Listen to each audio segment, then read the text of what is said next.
ரோஹித் சர்மா இந்திய கிரிக்கெட் அணியினுடைய தலைமைத்துவத்திலிருந்து நீக்கப்பட்டதற்கு பின்னர் இந்திய தேர்வாளர்களுக்கும் சரி தலைமை பயிற்சியாளர் கம்பீருக்கும் சரி பலத்த நெருக்கடியை கொடுத்து கொண்டிருக்கிறார். தரவரிசையில் முதலிடத்துக்கு வந்திருக்கிறார் ரோஹித் சர்மா. இத்தனை ஆண்டு காலமாக கிரிக்கெட் ஆடி வருகின்ற ரோஹித் சர்மா வரலாற்றில் முதன் முறையாக ஒருநாள் போட்டிகளுக்கான தரவரிசையில் முதல் இடத்தை எட்டிப்பிடித்து வரலாறு படைத்திருக்கிறார் என்பதும் சுட்டிக்காட்டத்தக்கது. ஒரு வயது முதிர்ந்த வீரராக 37 வயதிலே விவியன் ரிச்சர்ட்ஸ் ஒரு தடவை ஒருநாள் போட்டிகளுக்கான தரவரிசையில் முதலிடத்துக்கு வந்தார். இப்போது 38 வயது கடந்த நிலையில் ரோஹித் சர்மா தரவரிசையில் ஒருநாள் போட்டிகளிலே முதல் இடத்துக்கு வந்து சாதனை படைத்திருக்கிறார் என்பதும் சுட்டிக்காட்டத்தக்கது. அண்மை காலமாக தொடர்ச்சியாக மிகச்சிறப்பான பிரதிகளை வெளிப்படுத்தி வருகின்ற ரோஹித் சர்மா ஆஸ்திரேலியாவில் இடம்பெற்ற ஒருநாள் தொடரிலே தொடர் நாயகன் விருதை வென்றார்.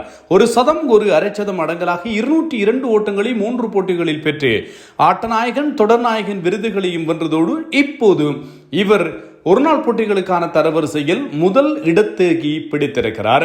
இந்தியா சார்பிலே முதலிடத்தை பிடித்த 5வது வீரர் என்கின்ற பெருமை இவருக்கு கிடைத்திருக்கிறது.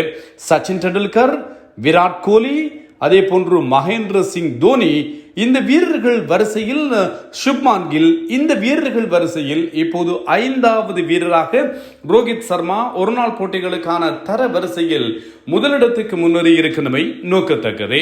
2027 உலகக்கிண்ண போட்டிகளுக்கு இவர்கள் உறுதி இல்லை, உறுதிப்பட சொல்ல முடியாது என்று சொல்லி அகார்கார் சொன்னார். ரோஹித் சர்மாவும் விராட் கோலியும் விளையாடுவதை உறுதிப்படுத்த முடியாது என்று சொன்னார். என்னை உறுதிப்படுத்த முடியாதா என்று உரக்க கேட்டிருக்கிறார் அகார்காரை பார்த்து. தரவரிசையில் முதலிடத்தில் இருக்கின்ற ஒரு வீரரை விடுத்து எப்படி ஒருநாள் போட்டிகளுக்கான உலக கிண்ணத்துக்கான அணியை சேர்ப்பது அல்லது பெயரிடுவது அல்லது தயார்படுத்துவது, இப்படியான நெருக்கடிகள் இப்போது அணியினுடைய நிர்வாகத்துக்கு வந்திருக்கிறது. சபாஸ், சரியான போட்டி, வாழ்த்துக்கள் ரோஹித் சர்மா. நீண்ட காலமாக இந்திய கிரிக்கெட்டுக்காக சேவையாற்றி வருகின்ற ஒரு வீரர் தனக்கு ஒரு நெருக்கடி மிகுந்த ஒரு தருணம் கொண்டு இருக்க அந்த தருணத்தில் தரவரிசையில் முதலிடத்தை எட்டி பிடித்திருக்கிறார். 781 புள்ளிகளை பெற்றிருக்கிறார். ஆப்கானிஸ்தானின் இப்ராஹிம் சர்தான் 764, 2வது இடம் சுப்மான் கில் 745, 3 பாபர் அசாம் 739 புள்ளிகளோடு 4, Daryl Mitchell, Virat Kohli, Charith Asalanka, Harry Tector Ireland வீரர், அதே போன்று ஸ்ரேயா ஷையர் 9வது இடத்திலும், ஷாய் ஹோப் மேற்கிந்திய தீவுகள் வீரர் 10வது இடத்திலும் இருக்கிறார்கள். பந்து வீச்சை பொறுத்தவரையில் ரஷீத் கான் முதலிடத்திலும், கேஷவ் மகாராஜ், மகேஷ் தீக்ஷண, மிச்சல் சானர், ஜஃப்ரா ஆச்சர், அதே போன்று ஸ்கால்ட்ஸ் நபீபிய வீரர் 7வது இடத்திலே குல்தீப் ஜாதவ், 8வது இடத்திலே ஜோஸ் ஹேசல்வுட், 9வது இடத்தில் மேட் ஹென்ரி, 10வது இடத்தில் ஆதில் ரஷீத் ஆகியோர் தரவரிசையில் இருக்க ஒருநாள் போட்டிகளுக்கான சகலதுறை ஆட்டக்காரர்களுக்கான தரவரிசையில் அஸ்மத்துல்லா உமர் ரிசாய் ஆப்கானிஸ்தான் வீரர் முதலிடத்திலும், சிக்காண்டர் ரஸா ஜிம்பாப்வே 2வது இடம், ஆப்கானிஸ்தானின் முகமது நபி 3, மஹதி ஹசன் மிராஸ் பங்களாதேஷ் வீரர் 4, Rashid Khan 5, Michael Bracewell New Zealand வீரர் 6, மிச்சல் சானர் நியூசிலாந்து வீரர் 7, அக்சார் பட்டேல் 8, பிரண்டன் மேக்முலன் இவர் 9வது இடத்தில் இருக்கிறார். அதே போன்று வனிந்து ஹாசரங்க 10வது இடத்தில் இருக்கின்றவை கவனிக்கத்தக்கது. மேக்முலன் ஸ்காட்லாந்து வீரர் என்பதும் நினைவுபடுத்தத்தக்கது. இன்றைய நாளில் வெளியாகி இருக்கின்ற ஒருநாள் போட்டிகளுக்கான துடுப்பாட்டம், பந்து வீச்சு, அதே போன்று சகோதரி ஆட்டக்காரர்களுக்கான தரவரிசை இவ்வாறு அமைந்திருக்கிறது என்பதும் நோக்கத்தக்கதாக இருக்கிறது. இதே போன்று நான் சொன்னேன் தானே, விவியன் ரிச்சர்ட்ஸ் சாதனையை ரோஹித் சர்மா முறியடித்திருக்கிறார் என்று. 37 வயதும் 230 நாட்களுமாக இருக்கின்ற போது விவியன் ரிச்சர்ட்ஸ் ஒருநாள் போட்டிகளுக்கான தரவரிசையில் முதலிடத்தை பிடிக்க 38 வயதும் 182 நாட்களுமாக இருக்கின்ற போது ரோஹித் சர்மா ஒருநாள் போட்டிகளில் தரவரிசையில் முதல் இடத்தை பிடித்து ஒரு புதிய சரித்திர சாதனையை தனதாக்கி இருக்கிறார் என்பது பாராட்டத்தக்கதாக இருக்கிறது.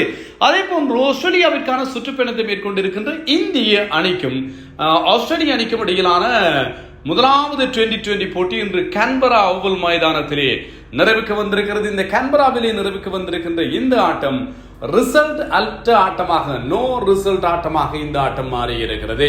இந்தியா சிறப்பாக ஆடியது. 9.4 ஓவர்கள் 97 ஓட்டங்களை பெற்றார்கள். ஓவருக்கு 10 என்கின்ற அடிப்படையில் இவர்கள் ஓட்ட வேகத்திலே துடுப்படுத்த ஆடிக்கொண்டிருந்த போது மழை குறுக்கிட்டது. தொடர்ச்சியான மழையினுடைய தாக்கம் இருந்த காரணத்தால் இந்த போட்டியில் தொடர்ந்து நடத்த முடியாத நிலையில் நோ ரிசல்ட் என்று அறிவித்து போட்டி கைவிடப்படுவதாக அறிவித்திருக்கிறார்கள். 97 ஓட்டங்களிலே அதிகம் எதிர்பார்க்கப்பட்ட அபிஷேக் சர்மா 4 பவுண்டரிகளோடு 19 ஓட்டங்களை பெற்றார். சுப்மான் கில் 20 பந்துகளில் ஒரு சிக்ஸர், 4 பவுண்டரிகளோடு 37 ஓட்டங்கள். அணித்தலைவர் சூரியகுமார் ஜாதவ் பபிள்கம் ராஜா என்று சொல்லி இப்போது கிண்டல் அடிக்கப்படுகிறார். ஏனென்றால் ஆசிய கிண்ணத்தில் ஒட்டுமொத்தமாக அவுட் ஆஃப் ஃபோமிலே இருந்தவர். 24 பந்துகளில் 39 ஓட்டங்கள். அவருடைய பழைய ஃபோமுக்கு வந்தார். 2 சிக்ஸர்கள், 3 பவுண்டரிகள், 24 பந்துகளில் 39 ஓட்டங்கள். இவருடைய ஃபோம் இவர் ஓட்ட மழை பொழிய வான் மழை பொழிந்தது. இதன் காரணத்தால் தான் போட்டி கைவிடப்பட்டது. 97 ஓட்டங்கள், 10.03 என்கின்ற ஓட்ட வேகத்திலே இவர்கள் ஆடிக்கொண்டிருந்தார்கள். ஜோஸ் ஹெசல்வுட் 3 ஓவர்கள் 24, Bartlett, Nathan Ellis, Marcus Stoinis, Matthew Kuhnemann ஆகிய வீரர்கள் பந்து வீசியிருந்தார்கள். இன்று இந்திய தேர்வாளர்கள் என்ன சிந்தனையிலே செயற்படுகிறார்கள் என்பது தெரியாது. ஹர்ஷ்தீப் சிங்கை இன்றைய போட்டியிலும் கூட இவர்கள் இணைத்துக் கொள்ளவில்லை என்பது கவனிக்கத்தக்கது. ஹர்ஷித் ராணா அணியிலே சேர்த்தார்கள். ஜஸ்பிரீத் பும்ராவையும் சேர்த்தார்கள். ஜஸ்பிரீத் பும்ரா பிரதான பந்து வீச்சாளர், பிரச்சனை இல்லை. 3 சுழற்பந்து வீச்சாளர்கள் அக்சார் பட்டேல், குல்தீப் ஜாதவ், வருண் சக்கரவர்த்தி. ஆனால் இந்த ஹர்ஷ்தீப் சிங் இந்தியாவினுடைய மிக முக்கியமான பந்து வீச்சாளர். இவரை ஐக்கிய அரபு அமீரகத்தில் இடம்பெற்ற சாம்பியன்ஸ் ட்ரோபி போட்டிகளிலே சேர்த்துக் கொள்ளவில்லை. பரவாயில்லை, அது சுழற்பந்து வீச்சுக்கு சாதகமான ஆடுகளம். ஆனால் இப்படியான வேகப்பந்து வீச்சுக்கு சாதகமான ஆடுகளங்களிலும் ஹர்ஷ்தீப் சிங்கை பெஞ்சிலே வைத்துவிட்டு ஹர்ஷித் ராணாவை சேர்ப்பது என்பது சுத்த முட்டாள்தனம். இந்த மாதிரியான ஒரு முட்டாள்தனத்தை இந்தியா ஏன் தொடர்ந்து செய்து கொண்டிருக்கிறது என்பதுதான் புரியாத புதிராக இருக்கிறது.